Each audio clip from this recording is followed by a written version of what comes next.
Third, India is a world leader in the diamond cutting and polishing industry, which employs a large number of skilled workers. To further promote the development of this sector, we would provide for safe harbor rates for foreign mining companies selling raw diamonds in the country.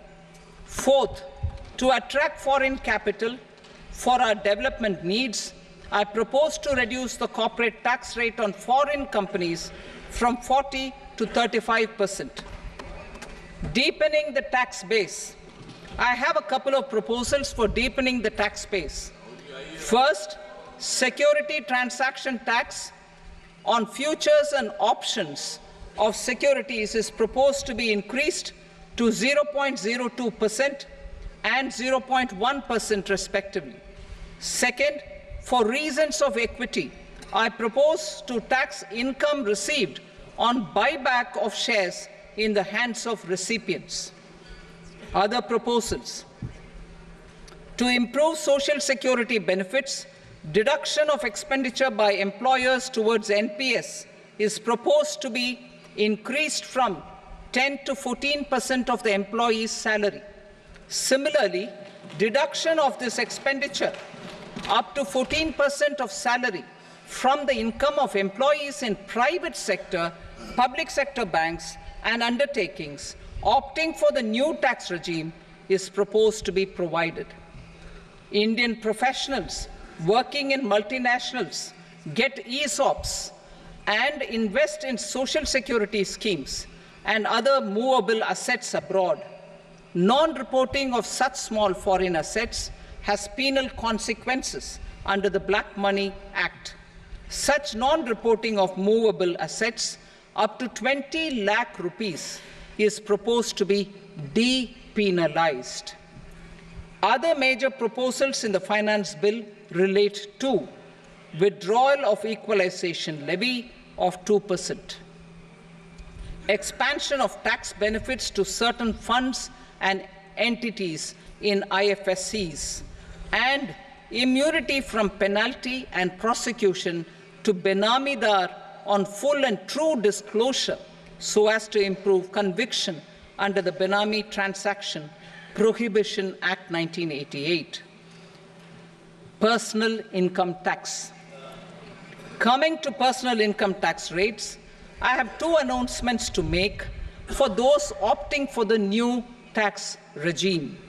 First, the standard deduction for salaried employees is proposed to be increased from 50,000 to 75,000 rupees.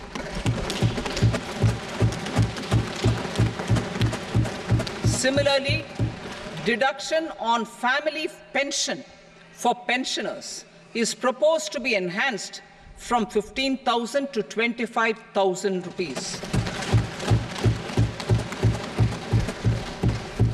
This will provide relief to about 4 crore salaried individuals and pensioners.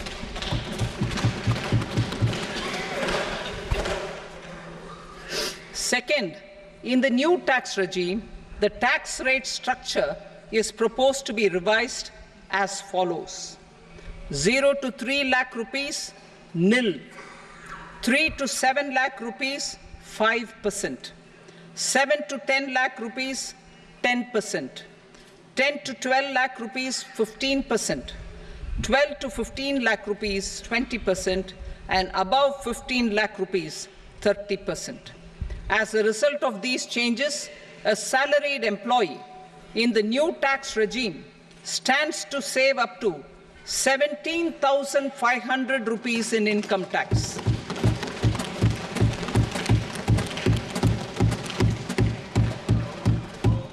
Apart from these, I am also making some other changes as given in the annexure. As a result of these proposals, revenue of about 37,000 crore, that is 29,000 crore in direct taxes and 8,000 crore in indirect taxes, will be foregone, while revenue of about 30,000 crore rupees will be additionally mobilized. Thus, the total revenue foregone is about 7,000 crores annually. Mr. Speaker, sir, with this, I commend the budget to this august House. Jai Hind.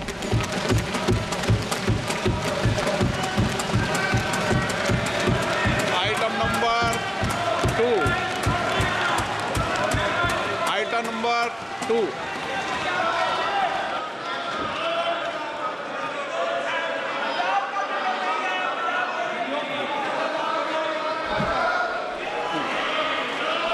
Sir, with your permission, I rise to lay on the table the following statements under Section 3 of the Fiscal Responsibility and Budget Management, FRBM Act 2003, medium-term fiscal policy cum fiscal policy strategy statement and macroeconomic framework statement. Item number 3. Sir, with your permission, I rise to move for leave to introduce the Finance Number 2 Bill 2024. प्रश्न ये कि विधेयक को पुनर्स्थापित करने की अनुमति प्रदान की जाए। जो सदस्य इसके पक्ष में हाँ कहें, जो सदस्य विरोध में ना कहें। मेरे विचार में निर्णय हाँ वालों के पक्ष में अनुमति प्रदान की जाती है। माननीय मंत्री जी, अब विधेयक पुनर्स्थापित करें। Sir, I introduce the bill. Item number 4. The Union Territory of Jammu and Kashmir budget. Sir, I rise to present a statement, Hindi and English versions, of the estimated receipts and expenditure of the Union Territory of Jammu and Kashmir for the year 24-25. सभा की कार्रवाई कल बुधवार दिनांक 24 जुलाई 2024 को प्राप्त 11 बजे तक के लिए स्थगित की जाती है।